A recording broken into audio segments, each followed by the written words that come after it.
నమస్తే అన్న అందరికీ నమస్కారం. Kuwait public authority for civil information కువైట్లోని కువైటీ పౌరులు మరియు ప్రవాసుల కోసం కొత్త సేవను తీసుకుని వచ్చినట్లు ప్రకటించింది.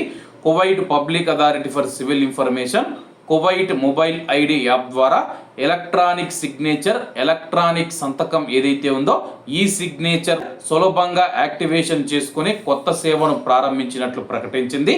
ఈ సేవ ద్వారా ఇకపైన Public authority for civil Information బతాకా ఆఫీసులు బతాకా కేంద్రాలను సందర్శించాల్సిన అవసరం లేకుండా మొబైల్ నుంచే ఈ సిగ్నేచర్ యాక్టివేట్ చేసుకోవచ్చని చెప్పేసి public authority for civil information అధికారులు తెలియజేశారు.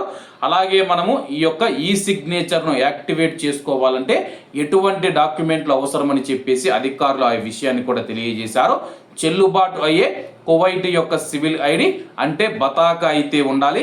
అలాగే చెల్లుబాటు అయ్యే పాస్పోర్ట్ మరియు అలాగే కువైట్ మొబైల్ ఐడి మన యొక్క మొబైల్లో అయితే ఇన్స్టాల్ చేసుకొని ఉండాలి.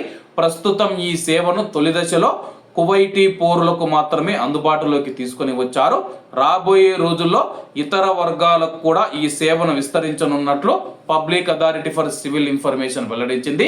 ప్రస్తుతానికి మనం ఏదైనా పని ఉంటే కానీ బతాకా ఆఫీస్కు వెళ్ళి అక్కడ మనమైతే సంతకాలు చేయాల్సి ఉంటుంది ఏదైనా మనకు అవసరమైన పత్రాల మీద.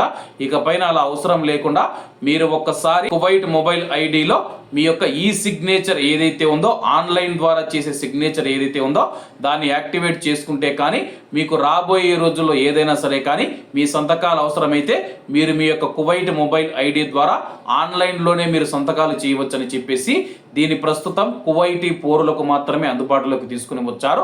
రాబోయే రోజుల్లో రాబోయే దశల్లో ప్రవాసులకు కూడా వర్తింపజేస్తామని చెప్పి అధికారులు తెలిపారు. కాబట్టి అందరూ బాగుండాలి, అందులో మనం ఉండాలి. అందరికీ నమస్తే అన్న, జై హింద్.